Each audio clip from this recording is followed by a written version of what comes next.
Quoi de neuf au musée? Voilà la nouvelle exposition temporaire préparée par le musée des Augustins sur une thématique originale puisqu'elle porte sur 25 ans d'acquisition d'œuvres de 1985 à 2009. Pour Axel Emery, directeur du musée, c'est l'occasion de valoriser un patrimoine bien local.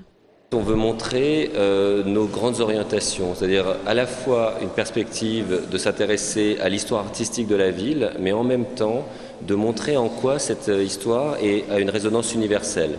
Donc c'est ça l'idée, c'est de montrer à quel point on est enraciné dans un patrimoine local et à quel point en même temps on souhaite montrer que ce patrimoine a des ramifications universelles. Sous les projecteurs, des pièces qui ont déjà été exposées aux Augustins et d'autres dont c'est la première présentation. Impossible de passer à côté de Dame Toloz qui trônait originellement place du Puy avant d'être remplacée par une copie. On peut également voir la dernière acquisition du musée ainsi que la cascade du lac d'eau par le baron Lejeune. Le baron Lejeune a souhaité lui donner une tonalité particulière, enfin un vrai tableau de salon très spectaculaire, très enlevé. On voit la naissance du tourisme dans les Pyrénées avec des bourgeois dans un coin qui sont venus faire un pique-nique et puis ces bateleurs qui arrivent et qui s'installent dans ce paysage. Et c'est vraiment sans doute le seul tableau, la seule œuvre dans les musées municipaux peinte par un des anciens maires de Toulouse.